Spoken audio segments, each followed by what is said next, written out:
প্রাকৃতিক ঢাল হিসেবে সুন্দরবন আর আমাদের ঘূর্ণিঝড় থেকে রক্ষা করতে পারবে না।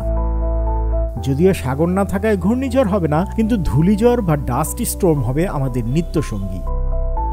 এবার আসি মানুষের লোভে। সাগর শুকিয়ে যাওয়ার ফলে যে বিশাল নতুন ভূখণ্ড বা জমি জেগে উঠবে, তার মালিক কে হবে? এই মাটির নিচে লুকিয়ে আছে বিপুল পরিমাণ তেল, গ্যাস এবং খনিজ সম্পদ। বাংলাদেশ, ভারত এবং মিয়ানমার সবাই চাইবে এই নতুন জমির দখল নিতে। শুরু হবে এক ভয়াবহ আন্তর্জাতিক সংঘাত। হয়তো তৃতীয় বিশ্বযুদ্ধের সূচনা হবে এই শুকিয়ে যাওয়া সাগরের বুক থেকেই। সীমানা নিয়ে কারাকারি চলবে, কিন্তু ততদিনে পানির অভাবে মূল ভূখণ্ডের মানুষরাই অস্তিত্ব সংকটে পড়বে।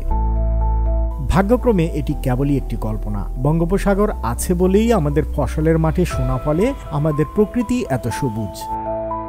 মাঝে মাঝে আমরা সমুদ্রের বিশালতা দেখে ভয় পাই, ঘূর্ণিঝড় দেখে আতঙ্কিত হই, কিন্তু সত্য হলো এই নীল জলরাশি শুধু পানি নয়, এটি বাংলাদেশের নিঃশ্বাস, আমাদের বেঁচে থাকার রসদ। আপনার কি মনে হয়, যদি সত্যি এমন হতো তবে আপনি কি নতুন জমি চাইতেন, নাকি আমাদের চিরচেনা সমুদ্রকেই বেছে নিতেন? কমেন্টে জানান। আর ভিডিওটি ভালো লাগলে লাইক ও শেয়ার করুন, সাবস্ক্রাইব করুন।